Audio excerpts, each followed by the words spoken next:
उस कंपनी में 5 साल मैंने काम किया। मुझे अपॉइंटमेंट लेटर मिला था डिस्पैच क्लर्क, लेकिन काम करवाया जाता था पियून का। 31 राज्य हैं। महाराष्ट्र एक अकेला ऐसा राज्य है जहां पर बाबा साहेब को लेकर जो सम्मान है वो बहुत ऊपर है। हालांकि पूरे विश्व में बाबा साहब को बड़े ही आदर सत्कार के साथ जाना पहचाना और उनके ऊपर वक्तव्य दिए जाते हैं। राजा वाल्मीकि को बाबा साहेब डॉक्टर अम्बेडकर समाज भूषण पुरस्कार सामाजिक न्याय विभाग महाराष्ट्र सरकार द्वारा मिला है।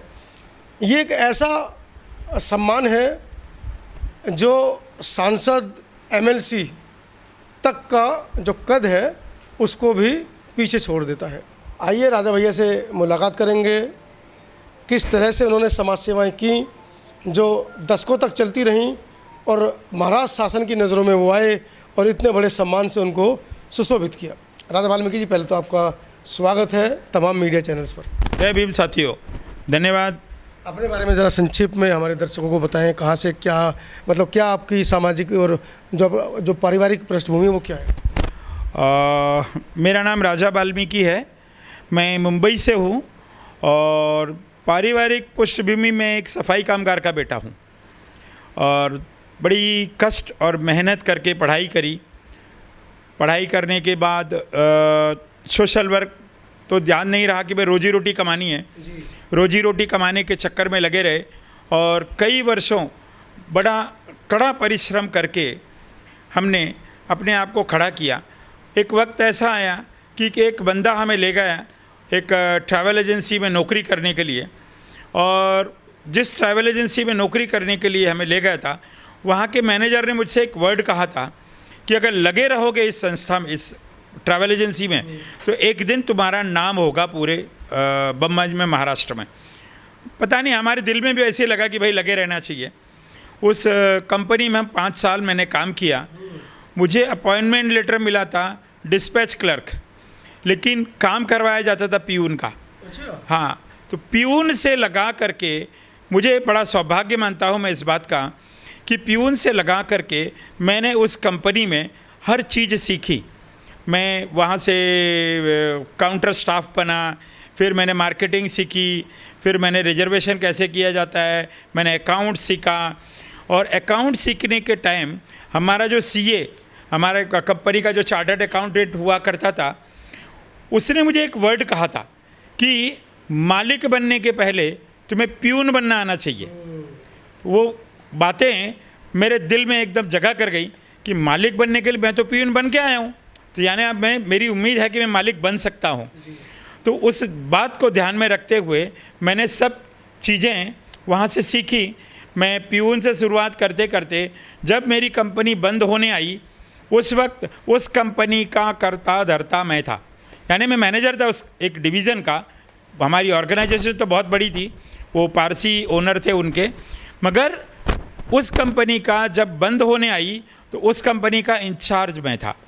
तो एक छोटी सी नौकरी शुरू करने वाला एक बंदा आज उसी कंपनी का इंचार्ज था। इस तरह से संघर्ष शुरू हुआ। फिर धीरे धीरे सोशल वर्क में आजमाने लगे, रोजी रोटी कमाने लगे।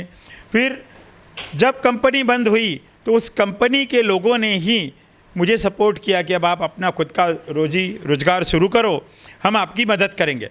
इस तरह से हमारा ट्रैवल एजेंसी शुरू हुई।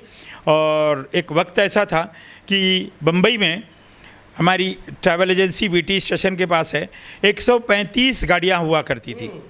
इतनी बड़ी ट्रैवल एजेंसी थी हमारी।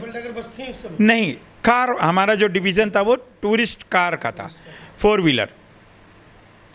इस तरह से सोशल हुआ। फिर हमने सोचा कि भैया कुछ ना कुछ ऐसे मदद की जाए हमारी समाज के लिए, अगर हम समृद्ध हैं कुछ मदद करने के लिए, तो हम अपने लोगों की मदद करें। तो इस तरह से 1992 में एक पत्रकारिता के मित्र से मुलाकात हुई जिनका नाम था बिरम सिंह कीर। उनके साथ मिल कर के हमने एक पेपर शुरू किया जिसका नाम था कीर टाइम्स। और वो कीर टाइम्स के माध्यम से हम अपने लोगों को, हम अपने समाज के लोगों की बहुत सारी खबरें छापते थे। जनरल खबरें भी होती थी पर मैक्सिमम खबरें हमारी समाज की होती थी। तो इस तरह से सोशल वर्क की शुरुआत हुई और उस काम को देखते हुए महाराष्ट्र सरकार ने मुझे 2013 में बाबा साहब अम्बेडकर समाज भूषण पुरस्कार से सम्मानित किया। ये पुरस्कार पूरे भारत में कहीं नहीं दिया जाता, ये सिर्फ और सिर्फ महाराष्ट्र में दिया जाता है।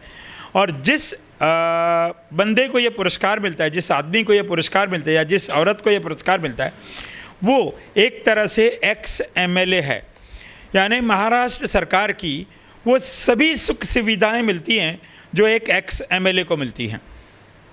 तो इस तरह से ये संघर्ष शुरू हुआ और हमने सोशल वर्क शुरू की। और मैं अपने आप को ऐसा समझता हूँ कि हमारे दलित समाज के लिए, शोषित वंचित पिछड़े वंचित समाज के लिए ये एक भारत रत्न है, क्योंकि हमारे लोगों को भारत रत्न की उम्मीद नहीं है कि हमारे किसी बंदे को भारत रत्न मिलेगा। मगर मैं बहुत खुश हूँ कि मेरी कर्मभूमि महाराष्ट्र में, जहाँ से मैं पैदा हुआ और जहाँ से मैंने कर्म किए, उसी सरकार के मुख्यमंत्री ने मुझे बाबा साहब अम्बेडकर समाज भूषण पुरस्कार दिया। तो जैसा कि आपने अपने वक्तव्य में कहा कि एक सफाई कर्मचारी के आप बेटे थे, बड़ी मुफलिसी में जीवन या बचपन गुजरा है, और आज की स्थिति ऐसी है कि आप दूसरे लोगों के लिए प्रेरणा बन रहे हैं। तो क्या मतलब दोनों जीवन में क्या बदलाव आपको नज़र आता है, समझ में आता है? बदलाव, परिस्थितियाँ ठीक हों तो आप लोगों की मदद कर सकते हो। मदद करने के लिए आपको ज़रूरी नहीं है कि आपके पास पैसे ही बहुत कुछ हो, लोग तन मन से भी मदद कर सकते हैं। लेकिन जिस समाज में मैं हूँ उस समाज के लोग एकत्रित नहीं होते, एक साथ नहीं आते, एक दूसरे को सहायता करने की सोचते नहीं हैं, मदद करने की सोचते नहीं हैं, इसीलिए हमारे लोग आगे नहीं बढ़ पाते। हमने वो सोचा कि आज भगवान का दिया हमारे पास है तो हम लोगों की मदद कर सकते हैं, और की हमने। और उसी का ये परिणाम है कि महाराष्ट्र सरकार की तरफ से मुझे पुरस्कार दिया गया। तो जैसा कि आपने बताया कि अब आप सामाजिक जीवन में भी क्रांति कर रहे हैं, सामाजिक, जैसा कि अभी आपने कहा कि हमारे समाज में शिक्षा का स्तर बहुत कम है, लोग एक दूसरे की मदद नहीं करते हैं, तो अब आगे क्या करने का विचार है?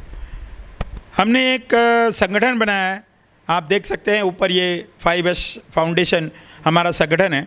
इसे पूरे देश में हम घूम घूम करके हम अपने संगठन का प्रचार प्रसार करते हैं, और हमारे शोषित वंचित पिछड़े समाज के जितने भी छात्र हैं, जो हमारे ऊपर एक कलंक लगा हुआ है कि ये सफाई कर्मचारी हैं, सफाई कर्मचारियों के वंशज हैं, और उस कलंक को मिटाने का सिर्फ और सिर्फ एक ही उपाय था, वो थी शिक्षा।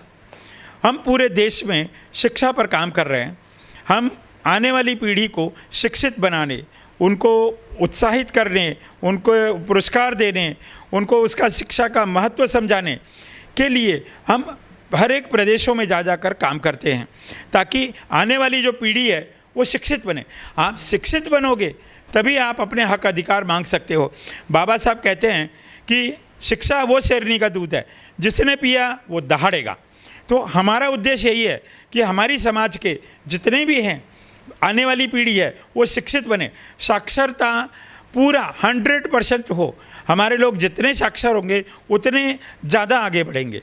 तो हमारा उद्देश्य है हमारी आने वाली पीढ़ी शिक्षित हो, 100% शिक्षित हो। शिक्षित होना चाहते हैं, लेकिन देश के अंदर जो सरकारें हैं, कि आपको लगता है कि वो आपको शिक्षित करने के मूड में हैं, या उनका कोई ऐसा प्लान है? सरकारों के ऊपर भरोसे पर रह करके तो समाज का उत्थान नहीं होगा। समाज के समाज सेवी हैं, उन समाज सेवियों ने आगे आना पड़ेगा। कुछ हमारे बहुजन समाज के धन्ना सेठ भी हैं, अगर वो भी चाहें। मैं एक बहुत बड़ी बात कहता हूँ, पूरे देश में, मैं अपनी कौम की बात करता, पूरे देश में जिस तरह से हमारी आबादी है, अगर एक घर से 100 रुपया भी निकलेगा तो उसी साल एक कॉलेज बनाया जा सकता है, एक स्कूल बनाया जा सकता है। लेकिन हमारे कौम के लोग उसके लिए भी तैयार नहीं हो रहे। हमारे कौम अगर एकत्रित हो जाए, अगर 100 रुपया अगर हर एक घर से निकले, करोड़ों की आबादी है हमारी, करोड़ों की आबादी है हमारे पूरे देश में। अगर एक साल का 100 रुपये का कलेक्शन एक परिवार से होगा तो उसी साल एक कॉलेज और एक स्कूल की स्थापना हो जाएगी। हमारा उद्देश्य बहुत बड़ा है। हम चाहते हैं हर एक स्टेट में स्कूल कॉलेज बने। आज तक जितनी संस्थाएं चली हैं, किसी संस्था का ये उद्देश्य नहीं है कि हमारे स्कूल कॉलेज बने। बड़ा दुख होता है जो दूसरी संस्थाएं, दूसरी कम्युनिटी के लोग हैं, उन्होंने अपने अपने स्कूल कॉलेज बना रखे हैं, वो अपने स्कूल अपनी कम्युनिटी के लोगों को वो रिजर्वेशन दे रहे हैं। रिजर्वेशन ख़त्म होगा ये सभी को पता है, आज नहीं तो कल थोड़ा थोड़ा करके वो ख़त्म कर देंगे, मगर ख़त्म ही कर दिया निजीकरण लगा। हाँ, तो इसी तरह अगर हम अपने खुद के स्कूल कॉलेज बनाएंगे तो हमारे स्कूल कॉलेजों में हमारे बच्चों को 100% रिजर्वेशन मिलेगा। जैसे दूसरी कम्युनिटी के, जैसे मैं कुछ लोगों को जानता हूँ, एक सिंधी कम्युनिटी है, एक अग्रवाल कम्युनिटी है, उन्होंने महाराष्ट्र में कॉलेज खोल रखे हैं, सरकार की तरफ से उन्हें रिजर्वेशन नहीं है, लेकिन वो अपने कॉलेजों में अपनी कम्युनिटी के बच्चों को 50% रिजर्वेशन देते हैं। हम क्यों नहीं कर सकते? हमें तो सब पूरा अधिकार है। अगर मेरी समाज के लोग अगर एक प्रणय हो जाएं कि हाँ, चाहे कुछ भी होगा, हम अपने बच्चों को पढ़ाने के लिए हम अपने घर से 100 रुपया दे सकते हैं, अगर ये शुरू हो जाए, उसी साल हर एक प्रदेशों में एक एक स्कूल कॉलेज बनने शुरू हो जाएंगे। 5S फाउंडेशन ने और एक बीड़ा उठाया कि 5S फाउंडेशन, भले वक्त लगेगा, 2 साल लगे, 5 साल लगे, 10 साल लगे, लेकिन हम एक IAS एकेडमी हर एक प्रदेश में बनाएंगे। जब हमारे लोग IAS IPS बनेंगे, तब जाके इस समाज का उत्थान होगा। तो आप राजा वाल्मीकि जी, डॉक्टर अम्बेडकर की एक कोटेशन उन्होंने कही, शिक्षा वो शेरनी का दूध है, जो पिएगा वो दहाड़ेगा। राजा वाल्मीकि जी उस दूध को पी चुके हैं और आज आप उनको दहाड़ते हुए देख रहे हैं। अब ये आपको सोचना है कि आपके बच्चे दहाड़ें या बिल्ली की तरह मिमियाएं। शिक्षा शेरनी का दूध है, जो पिएगा वो दहाड़ेगा।